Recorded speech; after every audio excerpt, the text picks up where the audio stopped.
आफ्नो शरीरको लागि अनि एकदम यो चाहिँ परिवारको लागि आफ्नो लागि दैनिकी पैसाहरूको लागि अनि यो चाहिँ एकदम परिवारसँगै बसेर एकदम आफ्नै नेपालमा माटोसँग खेलेर खेतीबाली गरेर यो चाहिँ अरूलाई पनि खुवाउन पाउँदा अरूलाई पनि एकदम बजारमा लगेर यो चाहिँ अब सबैजनालाई दिएर अनि यो नेपालमै उत्पादन भएको खुवाउन पाउँदा चाहिँ एकदम खुसी छु म।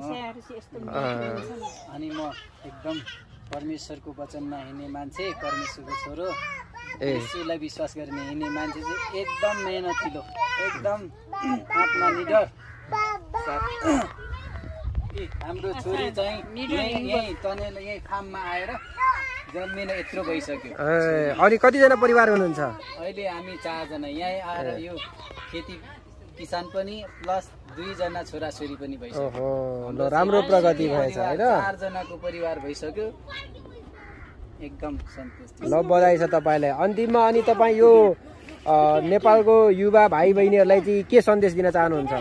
नेपालको युवा भाइ बहिनीहरूलाई अहिले धेरै गेमहरू खेलेर बस्छन्, मोबाइल समात्नु भन्दा चाहिँ हाम्रो नेपालको एकदम श्रम पिता हर्का साम्पाङ जस्तै कोदालो बेल्चा लिएर माटोसँग खेल्न चाहिँ र श्रम गर्न चाहिँ एकदम सबैले गर्यो भने देश समृद्ध अनि विकास अनि सबै मान्छेले आफ्नो खुट्टामा उभिने काम सिक्नुपर्छ।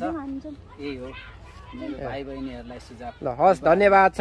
अनि कतिवटा टनेल छ नि अहिले तपाईको यहाँ? यहाँ अहिले 8 वटा टनेल छ। 8 वटा टनेलमा अहिले सबैमा अब गुलबेडाहरू छ। ल ल ल धन्यवाद छ तपाईलाई। धेरै धेरै बधाई छ टनेल खेती गरेर राम्रो गर्नु भएछ। यता दिदी पनि हुनुहुन्छ। दिदी नमस्ते, जय मसी। जय मसी भाइ।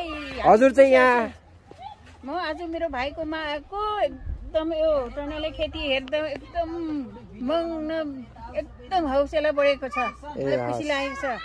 यो विश्वासीहरूले देख्नुभयो भने जहिले पनि लाइक गरिदिनुहोस् यो भाइहरूलाई, खुसी लाग्यो यो खेती देख्दा। जय मसी। हस् दिदी। विश्वासी जतिलाई चाहिँ नमस्कार छ हजुरहरू। यतापरि खेतीमा आइदिनुहोस्, किनिदिनुहोस्, सस्तो मूल्यमा दिनुहुन्छ भाइले। ल हस्, हामी अरू पनि देखाउने छौँ। टमाटोहरू एकदम राम्रोसँग फल्या रहेछ। सिबी करेला भर्खर नयाँ भर्खर फल्न सुरु गरेको रहेछ। कोही चाहिँ